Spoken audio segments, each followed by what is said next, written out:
There's been a lot of aftermath with one of the craziest Warzone bans we have ever seen. In case you guys missed somehow the tumultuous last 2 weeks of permanent Warzone bans being handed out to several streamers, one of the more prominent names being Bobbypoff, who was given a permanent ban from Warzone. And well, we find out over 2 weeks after the fact that according to Call of Duty and Ricochet, their anti-cheat, there was an exploit allowing players or individuals out there to falsely target and permanently ban legitimate players, which I would say Call of Duty kind of lightly worded how serious of a problem this was. And nobody knows who to trust anymore.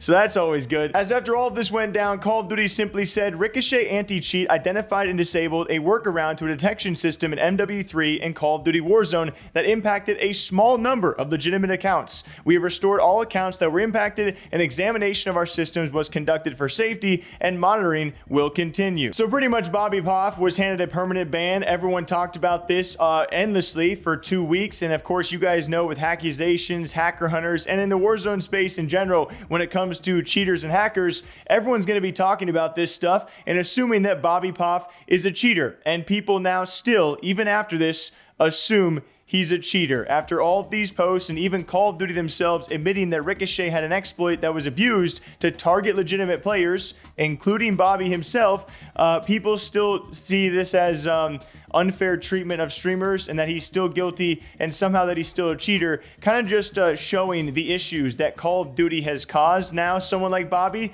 for the rest of his career, he will be seen as a cheater because of this moment. Would he ever consider suing?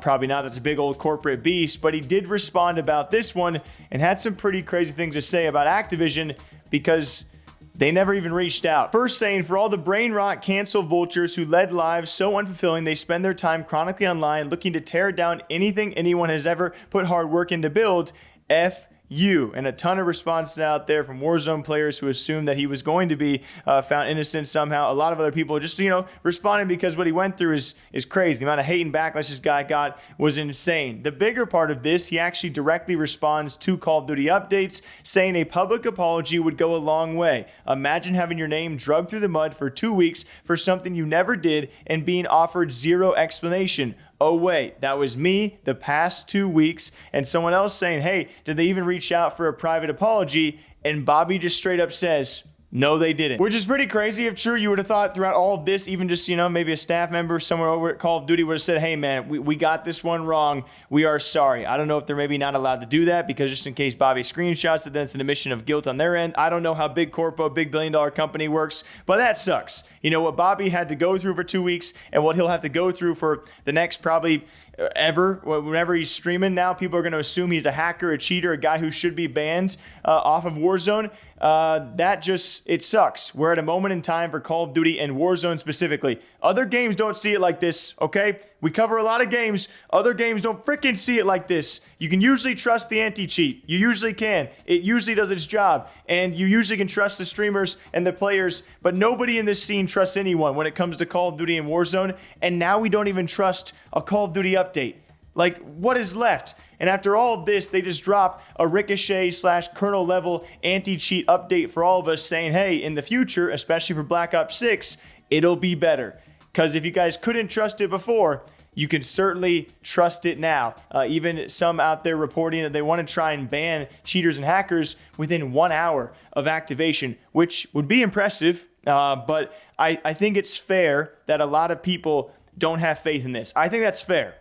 Given what we just went through 48 hours ago, being a prime example of why nobody is trusting this system. And so after all of this, for Activision to not apologize is crazy. And yes, I see the comments. There are now tons of people saying that this was just a setup because Activision didn't want to admit that some of their top streamers, and it was like a few people. It was Bobby was the primary name here. Were cheating, and this is all a setup to get out of jail free card. I saw that one quite a few times.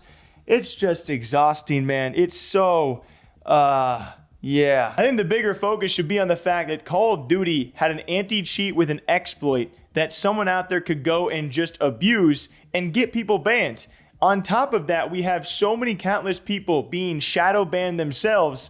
Like, there's too many steps backward. I don't know how we could possibly catch up. And nowadays, going forward, when anyone, regular, casual, streamer, pro, player, content creator, if anyone ever gets banned, nobody's going to know how to react or what's legit and what's not. And I especially feel the worst for those people at home, all the DMs that I get sent saying, hey, I got banned, I got shadow banned, because even then, when you send that, like, you're not getting the same treatment as streamers luckily get. So it's sucky, man. But Activision not giving Bobby an apology, even behind closed doors, that is crazy. Till next time, take care of yourselves, drink up. We'll see you back here tomorrow morning.